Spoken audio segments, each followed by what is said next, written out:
শেখ হাসিনার পতনের পর তার দলের মন্ত্রী এমপিরা কেউ পালিয়ে গেছেন, আবার কেউ আছেন আত্মগোপনে। তাদের মধ্যে বেশ কয়েকজন গ্রেপ্তার হয়ে রিমান্ডে আছেন। এদের মধ্যে ডিএমপির নিউ মার্কেট থানায় দায়ের হওয়া হকার শাহজাহান আলী হত্যা মামলায় মঙ্গলবার গ্রেপ্তার করা হয় সালমান এফ রহমানকে। বুধবার তাকে আদালতে হাজির করে 10 দিনের রিমান্ডে নেয় পুলিশ। তিনি এখন ডিবি হেফাজতে আছেন। ডিএমপি সূত্র জানায়, তার অপরাধ শুধু পুলিশ কেসের মধ্যে সীমাবদ্ধ নয়। শেয়ার বাজার সহ অনেক অর্থনৈতিক কেলেঙ্কারিতে জড়িত সালমান এফ রহমান। তাই তাকে জিজ্ঞাসাবাদের ক্ষেত্রে হত্যা মামলার পাশাপাশি অর্থনৈতিক বিষয়, বিগত সরকারের অপকর্ম ও দুর্নীতি সহ নানা বিষয়ে জিজ্ঞাসাবাদ করা হচ্ছে। তিনি অজানা অনেক চাঞ্চল্যকর তথ্য দিয়েছেন। গত বুধবার তাকে আদালতে হাজির করে 10 দিনের রিমান্ডে নেয় পুলিশ। সালমান এফ রহমানকে জিজ্ঞাসাবাদ করার সময় ডিবির এক কর্মকর্তা আইনমন্ত্রী আনিসুল হক ও সালমান এফ রহমান দুজনের উদ্দেশ্যে বলেন, আপনার অনিয়ম, দুর্নীতি ও লুটপাটের কারণেই দেশের এই অবস্থা। এ সময় তিনি নির্বিকার ছিলেন।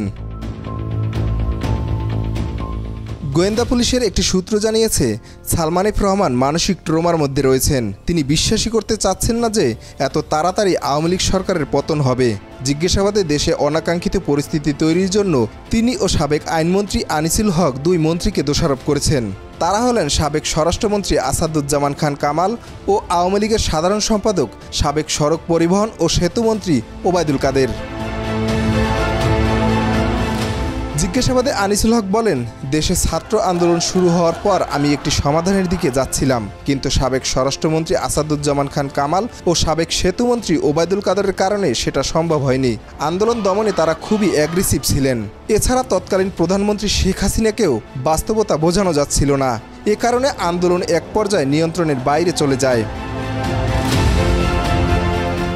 সালমান এফ রহমান যে মামলায় রিমান্ডে আছেন, ওই মামলায় কোনো আসামির নাম নেই। তবে অজ্ঞাতনামা হিসেবে বিএনপি ও জামায়াত শিবির নেতাকর্মীকে আসামি করা হয়েছে।